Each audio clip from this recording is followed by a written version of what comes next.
हमारे यहाँ के सांसद गूंगे हैं कि एक यूनिवर्सिटी भी नहीं ला सके। 3 साल की डिग्री 5 साल में मिलती है।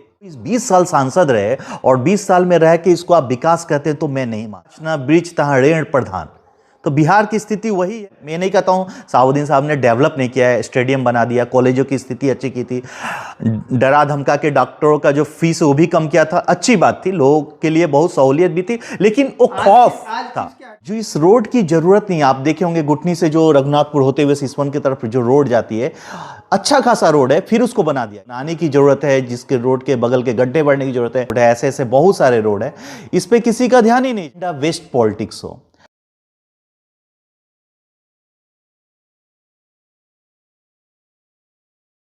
प्रकाश मणि जी, आज के प्रेस कॉन्फ्रेंस का आयोजन किया गया है, इसका क्या उद्देश्य है और लंबे समय से आप सिवान लोकसभा क्षेत्र में गांव-गांव घर-घर जा रहे हैं, किस तरीके का रिस्पांस आपको अभी तक मिला है और आगे चुनाव की भी जल्द घोषणा होने वाली है, ऐसे में किस तरीके से आपकी तैयारी है? जी धन्यवाद आप सभी का और सिवान के समस्त जनता जनार्दन को मेरा नमन। देखिए, प्रेस कॉन्फ्रेंस के माध्यम से मैं कहना चाहता हूं कि चुनाव आ गया है और आप देख रहे होंगे कि लोग किस तरह से चुनाव में क्या बोल रहे हैं।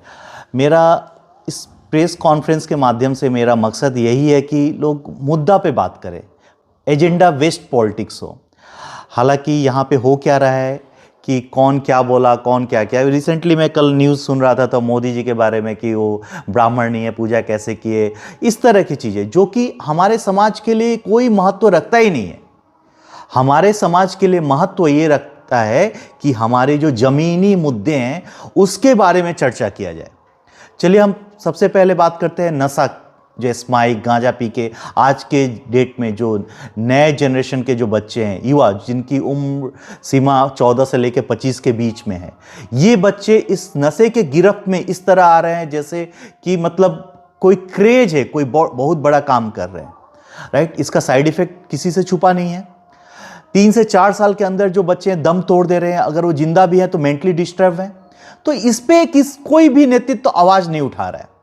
सड़क दुर्घटना की बात ले ले, आप लोग मैरवा दरौली के रास्ते से आए होंगे, आए दिन रोज इस पे एक्सीडेंट हो रहा है।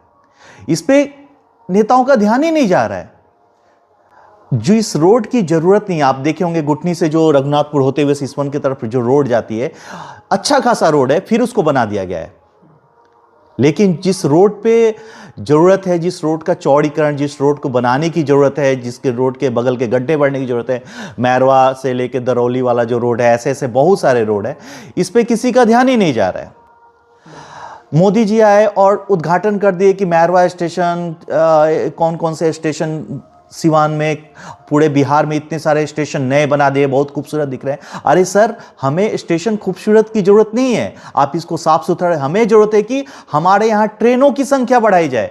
आज के देखिए, छठ दिवाली तो बीत गया, अब होली आ रहा है, किस तरह लोग टिकट्स नहीं मिल रहे हैं। वही दूसरे स्टेट में चले जाइए, आप एक स्टेट से दूसरे स्टेट में जाने के लिए आपको उतनी परेशानी नहीं झेलनी पड़ती है जितना कि हम लोग को झेलना पड़ता है। तो मोदी जी को चाहिए था कि हमारे यहाँ ट्रेनों की संख्या बढ़ाएं, न कि स्टेशन पे आप जितना खर्चा करें उसमें 2-4 ट्रेन बढ़ा देते तो हम लोग को सहूलियत होती। लोग अभी लगन शुरू होने वाला है, लोग किस तरह भर के आते हैं, कितने लोग ट्रेन में दम तोड़ देते हैं, तो इस पर ध्यान ही नहीं है। प्रकाश मणि जी, हर साल दीपावली आती है, हर साल होली आती है, सबको पता है कि बिहार से सबसे ज़्यादा पलायन हुआ है और सबसे ज़्यादा लोग बिहार में इन पर्व को मनाने आते हैं, लेकिन इसके बावजूद भी सरकार जानती है, नेता जानते हैं, बावजूद इसके ट्रेनों की संख्या उन दिनों में क्यों नहीं बढ़ाई जाती है? हर साल की समस्या है। क्या बिहार के लोगों को इसी तरह, इसी हाल पे मरने के लिए, इसी हाल पे जीने के लिए छोड़ दिया? देखिए, इसमें मैं केंद्र सरकार को पूरी तरह जिम्मेदार मानता हूँ। नो डाउट हम लोग मोदी जी को सब के प्रतिनिधि तो यहाँ सांसद ही होते हैं ना, केंद्र सरकार जी, मैं उसी पॉइंट पे आ रहा हूँ। क्या लगता है कि सांसद इसमें पूरी तरीके से दोषी हैं? बिल्कुल, देखिए मैं उसी पॉइंट पे आ रहा हूँ। अभी तो कोई क्वेश्चन ही नहीं है। पिछले 2014 से लेके जो 2024 तक का सेशन है, पूरे 10 साल बीजेपी गवर्नमेंट, एनडीए का अलायंस रहा है पूरे बिहार में। 39 एमपी जिस स्टेट से जीत के जाते हैं, उस स्टेट के लिए कुछ भी नहीं होता है। मैं मोदी जी को बुरा भला नहीं कह रहा हूं, मैं अपने प्रॉब्लम्स को व्यक्त कर रहा हूं कि हमें प्रॉब्लम होती है ना। हमारे यहाँ ट्रेनों को देखिए, कोरोना के बाद क्या हुआ, जो मैरवा या जीरादेई या दुरौधा जैसे स्टेशन पे जो बहुत सारी ट्रेनें रुकती थी उनको रद्द कर दिया गया। नतीजा होता है कि 500 से 1000 रुपया के बीच में आप बैंगलोर से चले आते हैं सिवान से घर जाने के लिए 2000 2500 रुपया आपको किराया देना पड़ता है, प्राइवेट गाड़ी देना पड़ता है। एक जो मजदूर है 10-12 हजार रुपया कमाता है, पूरा कमाई उसके रास्ते में झड़ जाती है। सोचिए जरा, ये मैं लोगों का दुख दर्द शेयर कर रहा हूँ। सिवान का विकास पे बात कीजिए, सिवान का विकास आ रहे हैं उस पर भी। सिवान की विकास की अगर बात करते हैं, विकास को आप किस तरह से नापते हैं? विकास में उसको कहता हूं जिससे कि लोगों का जीवन स्तर सुधरे।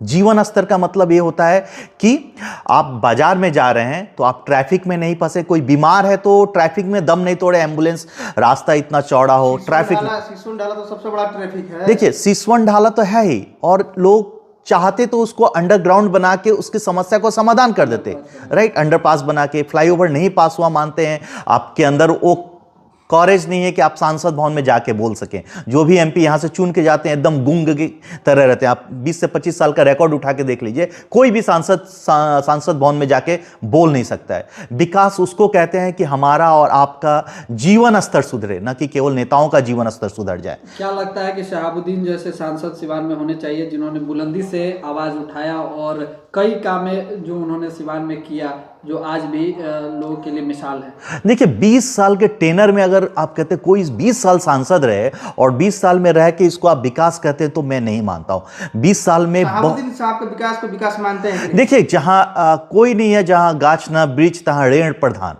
तो बिहार की स्थिति वही है। अब उसी काल में दूसरे स्टेट की स्थिति जाके देखिए, जहां पे 10 साल 20 साल कोई अच्छा सांसद, पढ़ा लिखा बढ़िया सांसद रहा है, जिसकी विचारधारा अच्छी रही, कितना डेवलप, मैं नहीं कहता हूं शहाबुद्दीन साहब ने डेवलप नहीं किया है, स्टेडियम बना दिया, कॉलेजों की स्थिति अच्छी की थी, डरा धमका के डॉक्टरों का जो फीस वो भी कम किया था, अच्छी बात थी, लोगों के लिए बहुत सहूलियत भी थी, लेकिन वो खौफ था। फीस क्या है डॉक्टरों की? आज फीस क्या है? आज जाके देखिए डॉक्टर के यहाँ आपको जाने की देरी है, डॉक्टर के यहाँ आपको खेत भी बेचना पड़ जा सकता है, ऐसी स्थिति है हमारे सिवान में। क्यों? क्योंकि आप सरकारी अस्पताल पे आप ध्यान ही नहीं देते हैं, वो सुविधा ही नहीं है कि जो सरकारी अस्पताल में लोग जाएं। रेबीज का इंजेक्शन उपलब्ध नहीं करा पा रही है सरकार।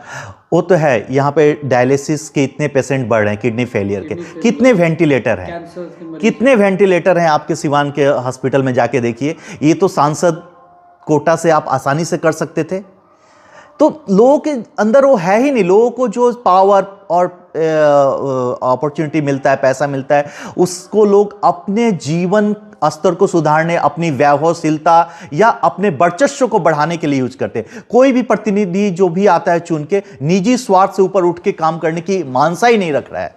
यही समस्या है। सभी लोग ऐसे ही हैं, तो क्या माना जाए कि आपको भी जब मौका मिलेगा तो आप ही उसी तरीके से काम करेंगे जिस तरीके से सब लोग कर रहे हैं? देखिए, स्वार्थ में देखिए, मैं एक युवा हूं, एक अलग से मेरा कोई फील्ड भी नहीं रहा है पॉलिटिक्स से। मैं यहाँ के प्रॉब्लम्स को देख के मुझे लगा कि अगर मैं आवाज नहीं उठाऊंगा तो कौन उठाएगा। कल के डेट में मैं खुद से ये प्रॉब्लम देख के मुझे ये नहीं लगना चाहिए कि मैं उस समय उस लायक था, मैं इस आवाज को उठा सकता था, क्यों नहीं उठाया। सर एक मिनट रुकना चाहेंगे। सवाल ये है कि अगर आप उस पोजीशन पे जाते हैं तो आप ही उसी तरह विकास कीजिएगा कि आप उससे हट के कीजिएगा? देखिए, मैं तो एक नई सोच के साथ आया हूं। मेरा तो, मैं हर बार पेपर में भी या हर इंटरव्यू में कहा हूं कि मेरी सोच ये है कि नशा मुक्त समाज हो, अपराध मुक्त हो, और जो करप्शन है गवर्नमेंट ऑफिस में वो सब कम हो। हर ब्लॉक में छोटे मोटे कल कारखाने खुले, हर ब्लॉक में कोल्ड स्टोरेज की व्यवस्था हो। तो ये सब बेसिक चीज़ें, इसके लिए कुछ आपको बड़ा नहीं करना है। हर बाजार में सुलभ शौचालय की व्यवस्था हो, जिससे कि हमारी माता बहनों को रोड के किनारे नहीं बैठना पड़ेगा। तो हमारे यहाँ सिवान की जनसंख्या इतनी ज़्यादा है कि यहाँ पे एक यूनिवर्सिटी होनी चाहिए। मोदी जी ने अपने 2014 से लेकर 2024 तक अगर आप देखेंगे तो 22+ यूनिवर्सिटीज उन्होंने पूरी इंडिया में दिया, लेकिन हमारे यहाँ के सांसद गूंगे हैं कि एक यूनिवर्सिटी भी नहीं ला सके। 3 साल की डिग्री 5 साल में मिलती है। कितने युवाओं का कैरियर बर्बाद होता है, इस पे किसी का ध्यान ही नहीं है। चुनाव मैदान में आए और चुनाव मैदान में आने से कुछ दिन पहले ही आपका पोस्टर बैनर फाड़ दिया गया। देखिए, वो तो अभी भी लोग फड़वा देते हैं, तो उसमें हम क्या कर सकते हैं। मानसिकता वैसी है लोगों की कि ये नहीं समझ में आता है कि मतलब कोई पैसा लगा के कर रहा है, नहीं फाड़े। क्या लगता है कि डेवलपमेंटल पॉलिटिक्स जो आप करना चाहते हैं वो जो लोग परंपरागत पॉलिटिक्स कर रहे हैं, वोट बैंक की राजनीति कर रहे हैं, उन लोग पे भारी पड़ रहा है? देखिए, ये तो समय के अनुसार चीज़ें बदलती है। हम पुराने माइंडसेट के साथ नहीं चल सकते। हम और आज आप जैसे युवा जो हैं, सबको स्मार्टफोन से जुड़े, पूरी दुनिया से कनेक्टेड है।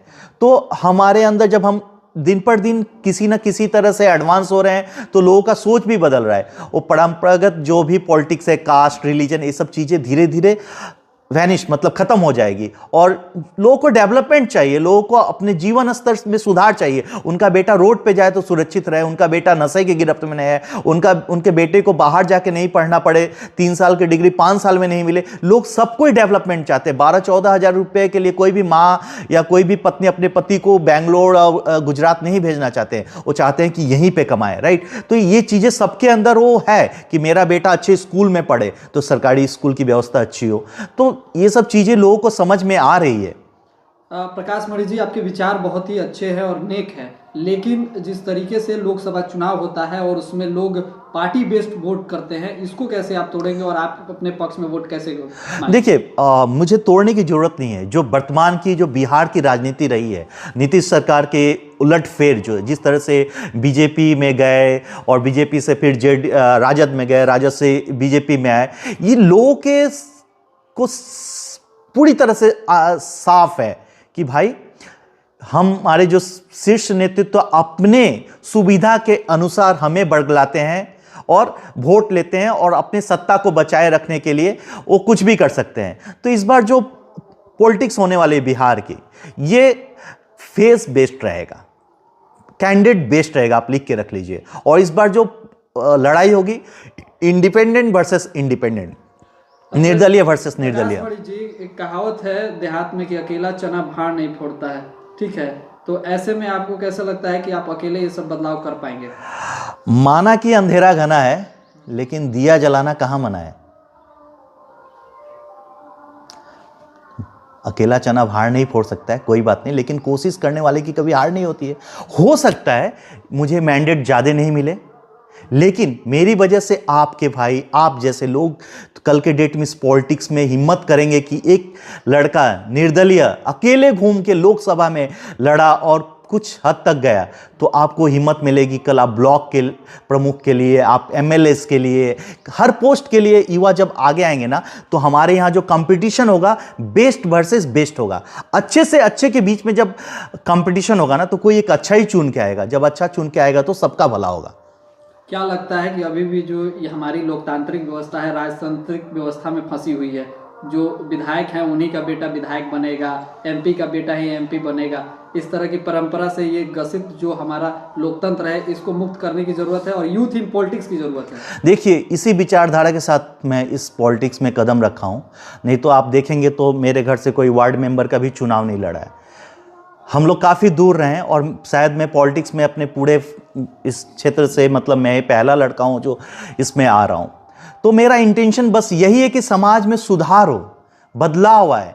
हम एजेंडा बेस्ड पॉलिटिक्स करें, नहीं कि कास्ट, क्रीड, रिलीजन को लेके हम लोग पॉलिटिक्स करें। मैं चाहता हूं कि जितने भी प्रतिनिधि हैं जो लोकसभा के चुनाव में भाग ले रहे हैं, एक ओपन प्लेटफॉर्म पे आके लाइव डिबेट करें, तो लोगों को पता चलेगा कि इनके पास विजन क्या है। लेकिन हमारे यहाँ एक कल्चर है ही नहीं। तो मैं इस विचारधारा के साथ आना चाहता हूं। हो सकती है कि आपकी विचारधारा जो यहाँ पर नेता हैं उनको खटक रहा हो, वो उनकी प्रॉब्लम्स है। मेरी प्रॉब्लम से है कि मेरे भाई, मेरे बच्चे आने वाले समय में उनका लाइफ सिक्योर रहे, वो बचें। इस समाज में जिस तरह से विष व्याप्त हो रहा है नशे का, रोड एक्सीडेंट हो रहा है। मेरा भाई 3-4 दिन पहले ही रोड एक्सीडेंट काफ़ी तरह से गंभीर अभी गोरखपुर में एडमिट है। तो मेरा कहना, कोई भी हो सकता है इसका विक्टिम। कोई भी लड़का नशे के गिरफ्त में जा सकता है। नशे के गिरफ्त में जाने से बच्चे तो मानसिक और शारीरिक तौर से बर्बाद हो ही रहे हैं और क्राइम में भी कदम रख रहे हैं। तो ये सब चीज़ें बहुत ही गंभीर समस्या है हमारे समाज की। जनता से क्या कुछ अपील करना चाहेंगे? देखिए, मैं यही कहना चाहूँगा कि देखिए, आपके सामने आपके घर का लड़का, ऐसा नहीं है कि मैं किसी पॉलिटिकल बैकग्राउंड से, किसी बड़े, एक मध्यम वर्गीय परिवार का लड़का अपने दम पे मैं आ रहा हूँ और मैं चाहता हूँ आप लोग मेरा सहयोग करें। इससे मैं आपके एक सहयोग से कितने बच्चों का मनोबल बढ़ेगा आप नहीं जानते हैं। जितना हारना अलग चीज़ है, लेकिन आपका एक वोट बहुत ही बेशकीमती है। आप मुझे अगर मदद करेंगे तो हो सकता है कल के डेट में हमसे भी बेहतर लड़के हैं जो हमारे जिले के हैं सामने आए और हम सबके लिए बेहतर करें।